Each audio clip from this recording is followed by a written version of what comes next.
Hi, I'm Jeff Farnwell, Director of the MBA program at Rockford College. About 18 months ago, the Rockford Chamber of Commerce set out to make networking easier in Rockford by identifying area people you should know in business. Currently, 41 people have been recognized and celebrated as one of these people. This series of talks held at Rockford College was designed to provide a vehicle for the public to hear from and learn about each of the people you should know.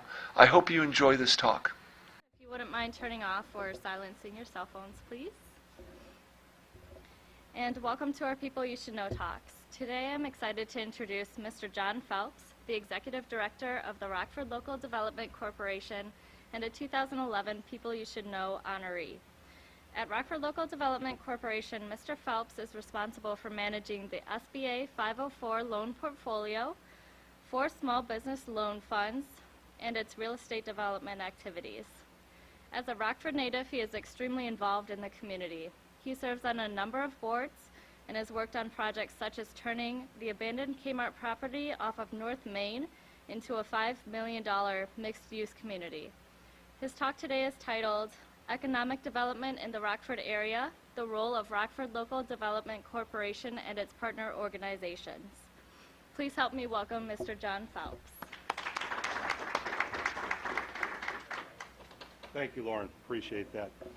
I'm going to talk today a little bit about Rockford Local Development Corporation and what we do, because nobody really knows who we are, and I'm probably responsible for that. We don't talk enough about what we do. But I also want to put it in the context of the historical context of how we got started and give you some overview of how economic development really got launched in Rockford. I'm probably somewhat uniquely qualified because I'm the old guy in the community. I've been involved for almost 30 years, and probably other than John McNamara, who I thought maybe would come here today, he's probably at the state of the county, but John was mayor when a lot of these programs got started, and so I'll get started here. A historical perspective, give you some idea. It was roughly in 1983 or so when economic development, there was a concerted effort to try and counteract the slow economy.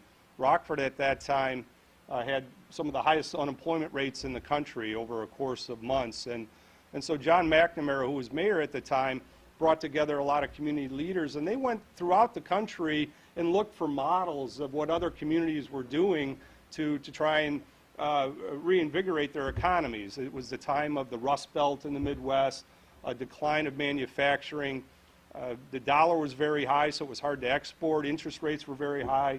So the types of industry sectors that we were famous for, automotive parts, industrial metals, people weren't buying durable goods. Companies couldn't afford it. It was hard to make any money. People weren't buying homes. People weren't buying cars. And we had unemployment rates of over 20% back then. The strategy they decided on was kind of a three-legged stool, with the City of Rockford Community Development Department being a piece, an organization called the Council 100, which was the predecessor of what is now known as the Rockford Area Economic Development Council, and the Rockford Local Development Corporation. Real quickly, I call the Community Development Department kind of the nuts and bolts of economic development. And I don't mean to exclude, there's lots of different players in economic development, job training organizations, the colleges, Rockford College, Rock Valley. Depending on what the need of the company is that you're working with, it could be any one of a number of agencies. But at this time, this was the focus, and these were the organizations that came out of that very difficult period. So the city handles things like zoning, which is very important, building permits, infrastructure planning and improvements, block grant funding, and the economic development districts, TIFs. There's discussion of making this area a tax increment financing district, which is a very powerful financing tool, enterprise zones, river edge development districts. So it's really the day-to-day nuts and bolts kind of stuff that's essential. Not a lot of glory in it for city employees, a lot of grief, but it is essential for a thriving local economy. The Council of 100 is the predecessor of the Rockford Area Economic Development Council, and the way it was formed, it was a true public-private partnership the city agreed to put in $100,000 a year into this effort to create and to induce the city leaders, the private leaders, to contribute money. And so, and the idea was we wanted a council of 100 people, get at least 100 businesses to support it to make it a thriving organization.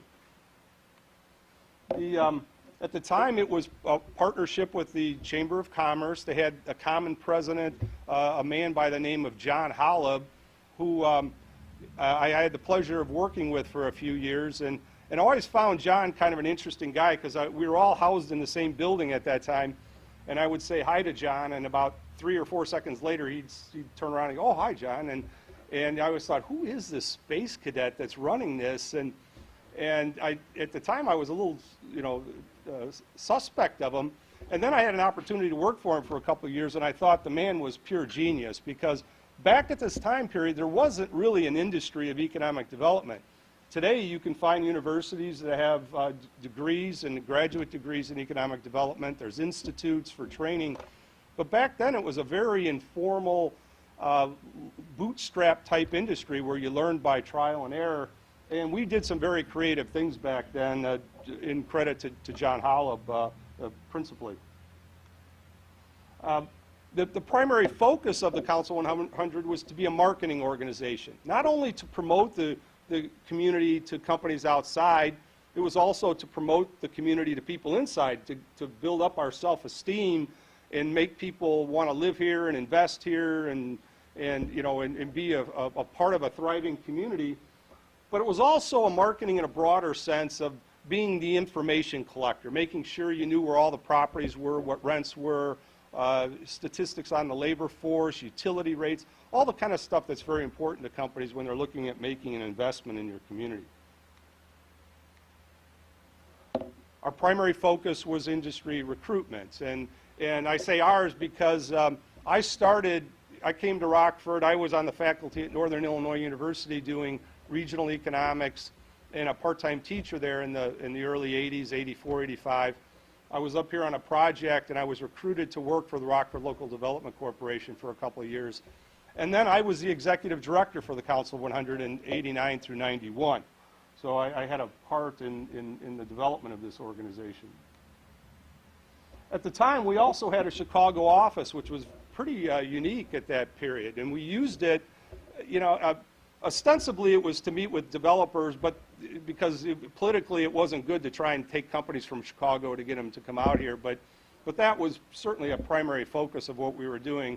Chicago was having lots of issues back in the mid-'80s, and so we thought there was a tremendous opportunity, particularly at the airport, to bring companies out here from Chicago.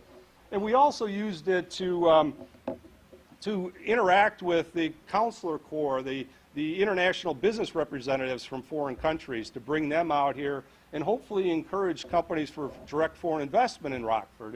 And we had a number of successes back then.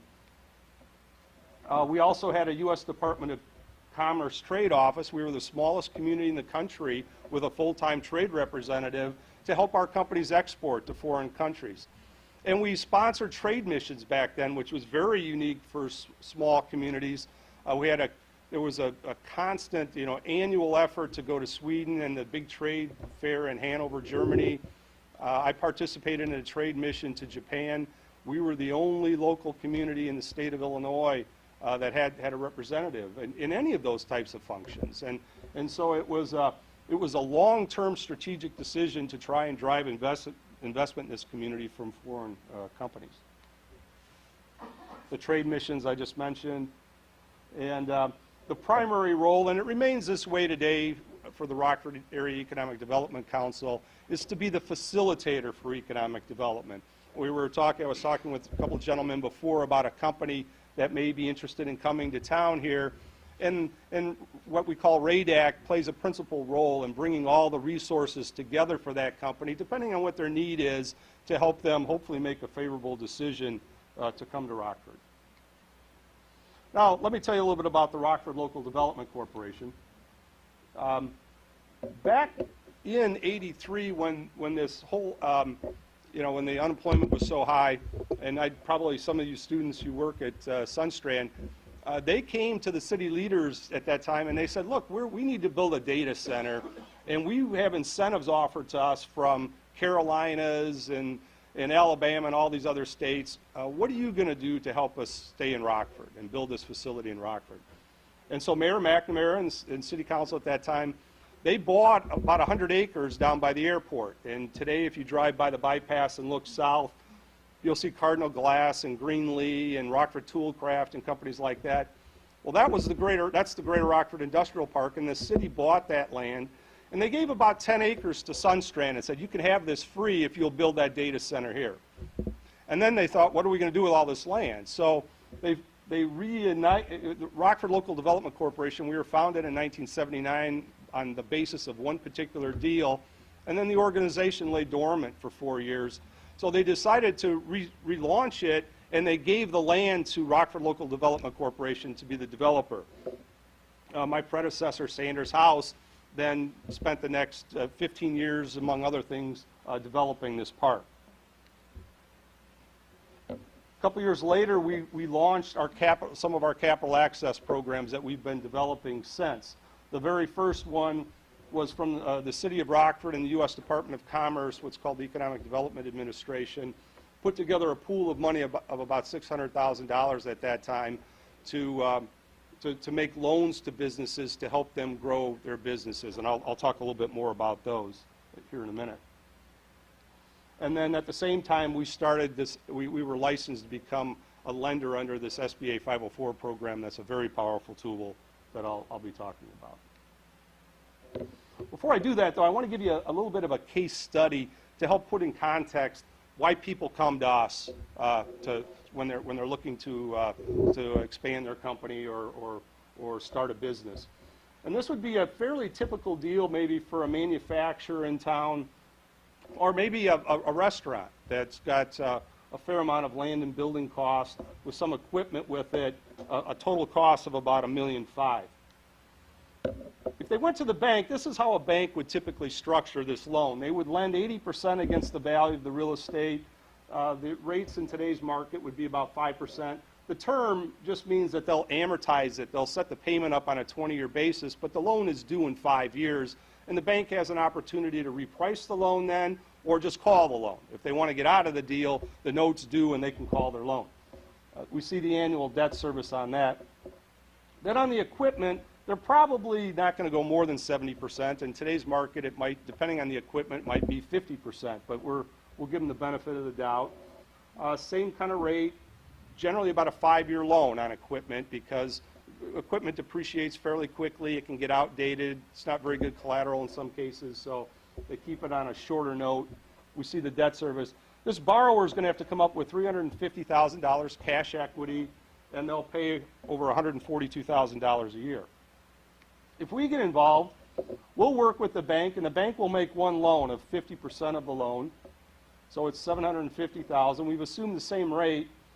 The term gets extended out to 10 years. We require that because we're in a subordinate position. We're in a secondary position, and we don't want that borrower to have a day of reckoning in 5 years. We want to stretch it out to 10 and make sure that they're well established before their note comes due. And we see the debt service. We come in with our bond program, which I'll talk a little bit more about. We're in for 40%, $600,000. That's a second mortgage. Our interest rates today would be about 4.6%. That's fixed for 20 years. The bank will only fix a rate generally for 5 years. We'll fix for 20. And if you're a small company today with concern about the amount of money that the Fed's pumping into the economy and what inflation may be like a few years down the road, fixing some of your rates long term is a good strategy, and we're able to do that with our product. Plus, you'll see our rate, even though we're in a secondary position, we're lower than the bank rate, and that's fairly typical. Ours is a 20-year loan. We see the debt service. Now the borrower only has to come up with $150,000, not $350,000. That makes more projects feasible because they don't have to come out of pocket as much. Their business isn't as susceptible. They're going to have more cash for that rainy day, and the debt service is only $105,000. So with our program, we've reduced their equity by $200,000.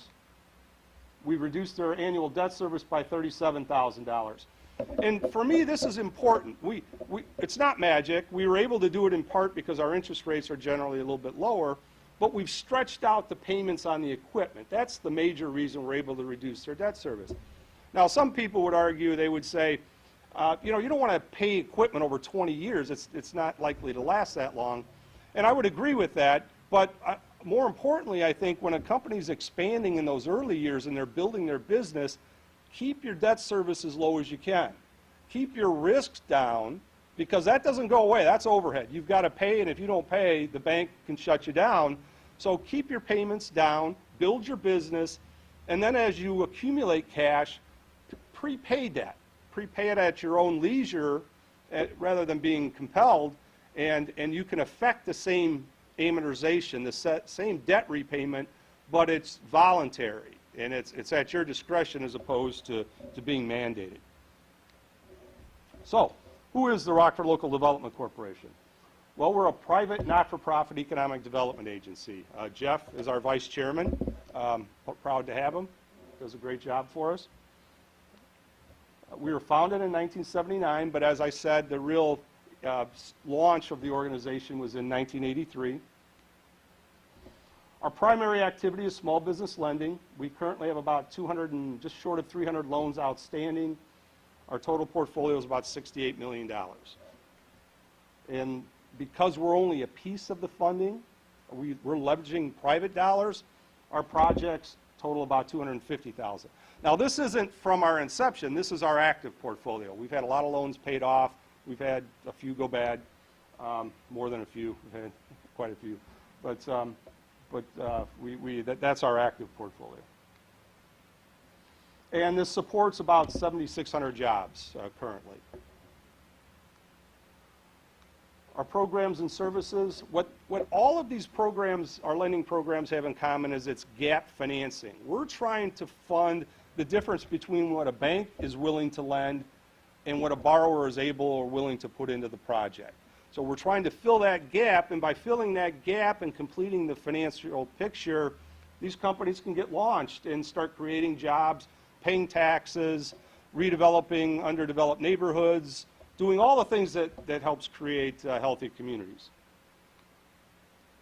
We are a statewide lender for our bond program. That's a requirement to get certified by the U.S. SBA, stands for U.S. Small Business Administration. And so we do projects. We're working on a big turkey farm now down near Champaign and a big hotel in Bloomington. But primarily our activity is in Winnebago and Boone County. And we try and stay, you know, pretty much west of probably Highway 47 or 59 and north of I-80. But we do occasionally go into the Chicago area, and we do occasionally go further south. Big brew pub we're doing in Springfield right now, which I like brew pubs. So Carlisle is one of ours. And we manage local revolving loan funds. A revolving loan fund means we lend the money out, they pay us back, and then we turn around and lend it out to somebody else. And I'll talk in more detail about those. There's a companion U.S. Small Business Administration program called the 7A program. That's a loan program where a bank is not quite certain they want to lend money to a company, but so to induce them to do that, the SBA will guarantee their loan up to 75%. And so with that guarantee, they're willing to do it. Well, a lot of small community banks don't have the capacity to do that. So we've taken that on. Jason, who's an employee of ours and a grad of Rockford College, the MBA program, is doing some of that for us now. And so it's a service we offer to encourage banks to lend in a program they probably otherwise wouldn't do. Lauren mentioned the North Main project, the former Kmart. We just helped the city relocate probably 150 homes, people who were flooded on the Keith Creek flooding about 5 years ago.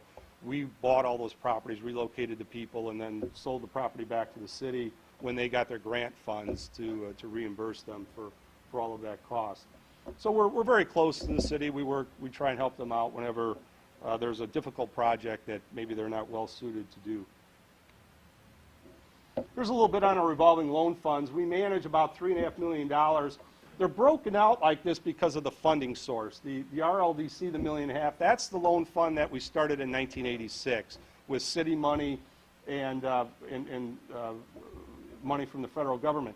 At the time, it was about $600,000, so we've been able to grow that fund. We are a profitable not-for-profit. We make money every year. We don't get any support from the government. They don't write us checks. Individuals, donors don't write us checks. We earn our money, kind of the old E.F. Hutton, was that it? Or, you know, we do it the old-fashioned way, we earn it. And are reinvested, because we are a not-for-profit, we have to put our profits back into the company, and that's where it goes. It goes into that loan fund to support small businesses. We manage a loan fund for the city of Rockford. It's about $1 million. A few years ago, there was a very controversial loan they made to Paragon Restaurant downtown that didn't get repaid. And the city got tired, I think, of the criticism and said, look, you guys do this. You manage it. That's your job. That's your profession. And it's really a nuisance to us. So we manage that, and we run that kind of as a micro loan fund. The average loans are about $20,000, $30,000. So we've got a pretty substantial portfolio there, probably about 40, 50 companies in there. And then NICDC, that's an acronym, stands for Northern Illinois Community Development Corporation. In this economic development effort in 1991, my predecessor said, you know, we need to be thinking more regionally, and we have a loan fund for the city of Rockford, but there isn't one for the rest of the metro area. So we started a revolving loan fund for the balance of Winnebago County, outside the city, and Boone County. And it's owned by a consortium of banks. It's actually a for-profit entity. 9 banks own it. We manage it for them. And it's about $1 million, but it's set up to make loans to small businesses outside the city of Rockford in Winnebago and Boone County. Characteristics of these loan funds: they're ideal for smaller loans. Generally, our loans are under $200,000. We never want to be more than 30% of project costs, because we're trying to leverage other people's money. $3.5 million may seem like a lot of money, but we're always out of money. We're always trying to find more, because it's all out on the street and with companies around the area. We actually have achieved leverage of about 10 to 1. We're typically about 10% of the total project, that we can get 90% of the project funded by either other banks or investors. It's very flexible. It can be used for land, building, equipment, or operating capital. They are subordinate loans. They're higher risk loans. Generally, they're not secured by collateral from the project. And our rates tend to be project dependent. If our typical rate today would be about 6%. If you went into the private market and tried to borrow this kind of money, first of all, you probably couldn't do it. There aren't many people, organizations dumb enough to lend subordinated loans to startup companies, but we do it as a community development organization. There's a company called Axion in Chicago that's nationwide. They typically lend for about 15% for these types of loans. And so our rates are priced very close to the bank, and in my opinion, given the risk we take, very reasonable. And we don't charge any processing fees. It costs about $100 to close one of our loans, and that's basically for recording costs and things like that. Now, I want to spend a few minutes talking about what I call our flagship program, because this is an unlimited supply of money. We have a portfolio in this program of about $65 million, and it's called the SBA 504 program, and we like to refer to it as the small businesses window to Wall Street. What we do for these companies is we literally go to Wall Street and we issue bonds, and we take the proceeds of those bonds and we lend to the company those funds. So we're a conduit for these very small businesses, like a Carlisle Brewing, a Brio. We did all the Culvers in town. We've done the Dairy Queens in town. We really like manufacturing, but you wouldn't know most of those companies, but probably about a third of our portfolio is manufacturing. And we give them access to Wall Street. Now, most small companies could never borrow on Wall Street, because Goldman Sachs or what investment company is going to buy the bonds of a Carlisle Brewing Company in Rockford, Illinois? They're not credit rated. There's no way they're going to be able to sell those bonds. And secondly, unless you're selling bonds for $5 million or more, the issuance cost will kill you to make it so it's not feasible or cost effective. So we get around that in two ways. One, our bonds are guaranteed by the U.S. Small Business Administration. So these little companies are borrowing with a credit rating of a U.S. agency. And so they access the favorable terms that the U.S. government gets. That's why our fixed interest rates, we just funded a bond today, and it appears the 20-year rate is going to be 3.95%, fixed for 20 years, second mortgage bond. The bank that's on the front end of these is about 5% for 5-year money. So it's a very attractive vehicle for these businesses. And then secondly, these are actually pooled transactions. Each month there might be 400 or 500 loans that get pooled together, and then one bond is sold backed by all these loans. So that issuance cost problem gets shared among all these companies and keeps it at a very manageable level. It's about 2.5% of the total of the bond, which is, in the bond world for issuance costs, is extremely reasonable. The advantages of the program are, first, long-term fixed-rate financing. If we're financing a building, it's a 20-year fixed rate. If we're financing big pieces of equipment, presses, furnaces, CNC equipment, the kind of stuff our manufacturers use, it's generally a 10-year fixed rate. As I showed you in our example, it's lower down payments for companies. It makes it easier for them to embark on these expansions. And the interest rates are attractive. Now, this is the March rate. The April rate will be published later this week, but the 20-year rate was 4.3. The 10-year rate was 3.71. Since that issuance, we price off 10-year treasuries. 10-year treasuries have come down about 1/4 of a point. The commentary I saw this morning is our spreads have come down, so it looks like we're going to be a little under 4% this month on our 20-year rate. And as I showed in my example, we help improve cash flow for the business, reduce their debt service, and again, in my opinion, make them less susceptible to the risks that they're going to face. This is the typical structure. The bank is 50% in a first mortgage. Banks really like these. We take away some of their loan volume, and bankers get paid on loan volume, so that's always a little bit of a tension between us. But they know they've got a rock-solid first mortgage because they're lending on new buildings or new equipment at 50% and not at 80%. And so if the loan goes bad, they're pretty certain they're going to get their money out. And so that helps them sleep at night. The borrower only has to put in 10% equity as opposed to 20 or 30% or more that's generally required under conventional financing. Characteristics: we can only finance fixed assets, long-term assets. We have to match the life of the assets with the term of the loan. So it's not perfect. If the company needs a lot of operating capital, we have to work with the bank to figure out how to do that. We don't finance passive real estate. If you wanted to buy a strip shopping center down the street and lease it out, we wouldn't be able to do that. You have to be owner-occupied. You have to have a manufacturing business in that building, or a restaurant, or a hotel, or whatever the case may be. And there are some disadvantages. I don't ever like to talk about those, but there are some prepayment penalties. They're very low in today's market because the prepayment penalty is there to protect the bondholder from you refinancing at a lower rate. Well, the likelihood of finding lower rates than you're going to find today is pretty remote, so there isn't much of a prepayment penalty these days. There are some packaging fees. They get built into the bond. It raises the effective cost of the bond, but they're not onerous, and I don't know that we've probably ever lost a deal because of the packaging fees.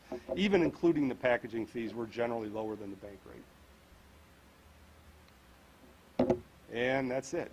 They told me I had about 30 minutes, so I got it done. So, but I'd be happy to take any questions from anybody.